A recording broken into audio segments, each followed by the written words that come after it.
साथ संगत जी, आज सद्गुरु की अपार कृपा से हम सभी को सत्संग रूपी गंगा में स्नान करने का मौका मिला है। और जिसने भी इस पावन पवित्र गंगा में स्नान किया, इसी सत्संग में आकर के अपने विचारों में बयान करते हैं कि पहले तो मेरा विचार रावण जैसा था, पहले मेरा विचार कुंभकर्ण जैसा था, पहले तो मेरा विचार शूर्पणखा जैसे था, लेकिन आज विचार बदला तो जीवन ही बदल गया। क्योंकि आए थे हरि भजन को और ओटन लगे कपास। एक बात का ध्यान रखना कि जो रुई को धुन रहा होता है, रुई उसी को लपेट लेती, दूसरे को नहीं लपेटती। तो जो इस माया में अपने आप को लिप्त कर लेता है, जैसे एक गधा एक इंसान से हंस के कहा कि अरे इंसान, मुझे भी कभी मनुष्य का शरीर मिला हुआ था और तुम्हारी तरह मैं भी इस तरह के चल रहा था, धन दौलत खूब था मेरे पास, लेकिन उस मदमस्त में मैं अपने आप को समझ नहीं पाया। ये जो 84 लाख योनियों को भ्रमण करके मनुष्य का जन्म मिलता है, तो क्यों मिलता? अगर मीरा की तरह मुझे भी समझ में आ गया होता,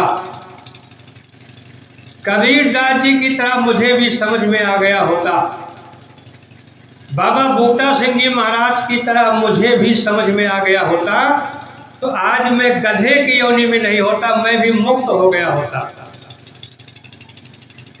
और सत्संग जी, आवाज तो लगाई जा रही है कि उठ जाग मुसाफिर,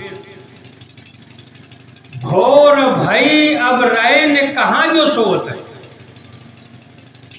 अभी बिमला जी का बयान आ रहा है, शरीर को छोड़ने में कितना समय लगा। दास भी कल गया था वहां पे, दास ने पूछा भी, तो एक बात दास को सुनने में आई कि टेंशन।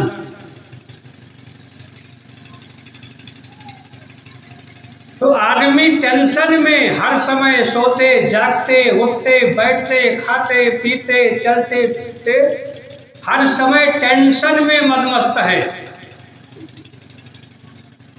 एक बार बाबा बूटा सिंह महाराज ने सद्गुरु बाबा अवतार सिंह जी महाराज से कहा कि सुमिरन ऐसा कीजिए और खरे निशाने चोट, अब मन ईश्वर में लीन हो और हिले न जीवा मोट।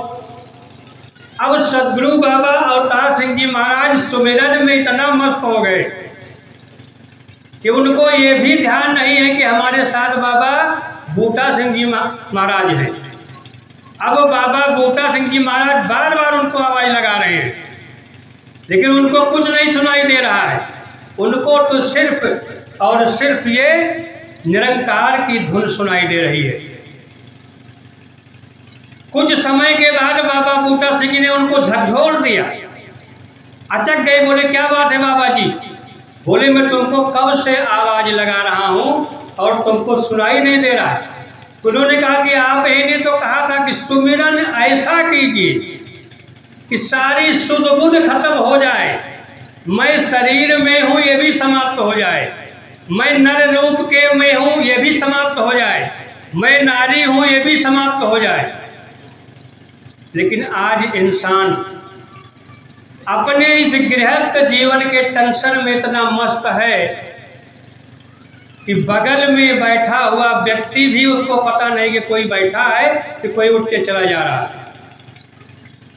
और सत्संग जी, जब हमारा विचार बदलता है तो जीवन ही बदल जाता है। हम सभी एक कथा अक्सर सुनते चले आ रहे हैं कि एक कुंभकार थोड़ी सी मिट्टी चाक पर रखा और जैसे ही चाक घुमाने ही वाला था वैसे उसकी पत्नी ने आवाज लगाई कि अरे जी क्या बनाने जा रहे हो? बोले मैं तो चिलम बनाने जा रहा हूं क्योंकि आजकल गंजेड़ियों की संख्या बहुत ज्यादा हो गई है।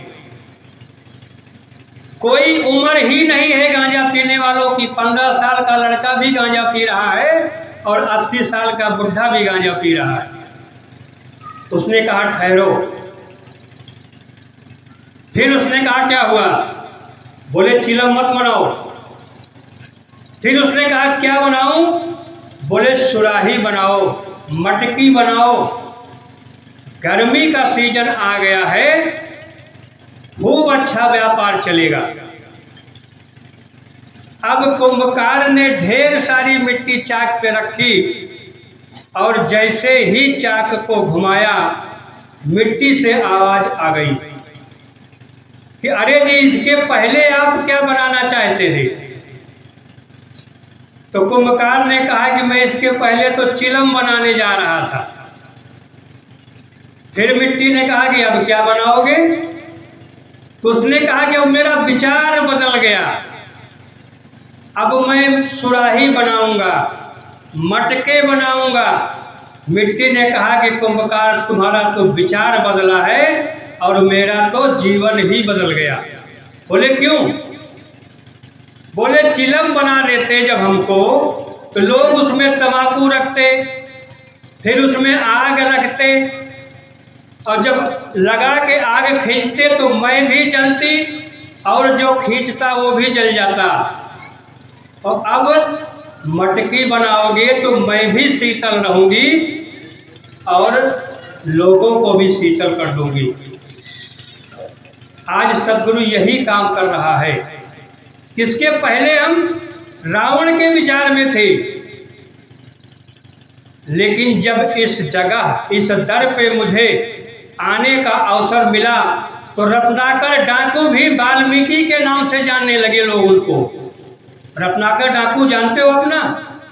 मारने, काटने और छीनने का काम करता था। लेकिन जब संत के सानिध्य में आया तो आज उनकी पुस्तक लोग पढ़ रहे हैं कि अब प्रभु कृपा करवाई भांति सब तजी भजन करहु दिन राति। ये किसके विचार हैं? ये जो कभी अपने आप को डाकू समझता रहा। आओ सासंगत जी, अंगुलमान जैसा डाकू जब संत की शरण में आया तो विचार बदल गया, तो डाकू का शब्द हट गया तो अंगुलमान संत हो गए। आज हमें भी संत की शरण मिली हुई है, लेकिन हम सब गृहस्थ जीवन में हैं। और गृहस्थ जीवन में हम जानते हैं कि सबको टेंशन है।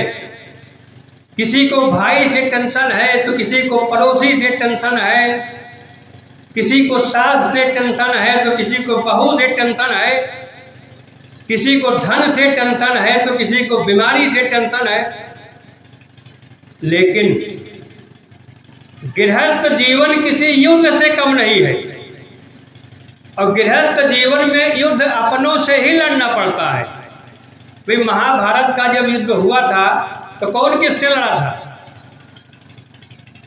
घर में करते रगड़े झगड़े माया के खातिर इंसान, और भाई से भाई लड़कर के कोर्ट कचहरी करत पयान।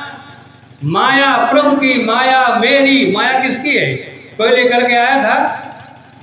जो भी यहाँ पे मिला है यहीं से मिला है, और जो आज हमारा है वो कल किसी और का था। कल कोई मेरा बाबा कह रहा था कि मेरी जमीन है ये, अब हमारे पिताजी कह रहे हैं मेरी जमीन है। मैं पीछे खड़ा हूँ कहने के लिए कि ये मेरी जमीन है, तुम्हारी कहाँ से आई? क्यों करता है तेरा मेरा मेरा? आओ साथ संगत जी, सब आपस में लड़ रहे हैं, लेकिन इस गृहस्थ जीवन को लड़ने के लिए हमें भगवान की जरूरत होती है। महाभारत का युद्ध जब तय हो गया कि अब लड़ना निश्चित है, तो सबसे पहले दुर्योधन किसके पास गए? कृष्ण जी के पास। उस समय कृष्ण जी सोए हुए थे, तो बैठे कहाँ? उनके सिर पर। उसके बाद अर्जुन गए। अर्जुन गए, जब देखा कि कृष्ण जी सोए हुए हैं तो कहाँ बैठे? चरणों में। कृष्ण जी की जब आंख खुली तो पहले किसको देखा? जो चरणों में बैठा हुआ था, अर्थात अर्जुन को देखा। अब देख तो उनको भी रहे थे, क्योंकि हर घट के अंतर की जानत, परमात्मा सबके घट के अंतर की जान रहा है। यहाँ जितने भी बैठे हैं, ये चरणों में जब नमस्कारी होती है तो वही मालूम पड़ जाता है कि किसके घट में क्या चल रहा है, वो सब जान लेता है। कृष्ण जी सब जान रहे थे कि पहले दुर्योधन ही आया है, लेकिन कहाँ बैठा है? सिर पे। ध्यान रखना मेरे भाइयों और बहनों, कभी माता पिता और गुरु के सिर पर नहीं बैठना चाहिए। कृष्ण जी की नजर जैसे पड़ी, कहो पार्थ कैसे आना हुआ, दुर्योधन झट से खड़ा हो गया, बोला पहले मैं आया था। कृष्ण जी ने कहा कि पहले तुम आए, लेकिन मैं तुमको देखा ही नहीं। भाई मैं जिसको देखा पहले वही आया है। आओ साथ संगत जी, दोनों से कृष्ण ने पूछा कि क्यों आए हो? दुर्योधन ने कहा कि आपकी सहायता मांगने के लिए आया हूं।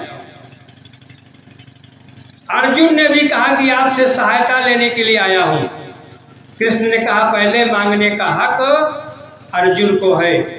अब दुर्योधन सोच रहा है कि कहीं कृष्ण जी की सेना न मांग ले, क्योंकि मैं सेना को मांगने के लिए आया हूं। लेकिन कृष्ण ने क्या कहा कि प्रभु मुझे स्वयं आप चाहिए, आप मेरे साथ होना चाहिए। क्योंकि कृष्ण जानता था कि जिसके साथ में ये परमात्मा होता है उसकी हर समय विजय होती है। और जैसे ही अर्जुन ने कहा कि प्रभु मुझे आप चाहिए, वैसे दुर्योधन प्रसन्न हो गया कि अब तो मेरी विजय पक्की है। लेकिन क्या दुर्योधन की विजय हुई? नहीं हुई। विजय किसकी हुई? अर्जुन की हुई, पांडवों की हुई, क्योंकि उनके साथ में परमात्मा था। आओ साथ संगत जी, हमें हर समय सोते जागते उठते बैठते खाते पीते चलते फिरते इस परमात्मा को अपने साथ में रखने की जरूरत है। और जिसके साथ में परमात्मा होता है उसके जीवन की विजय हो जाती है।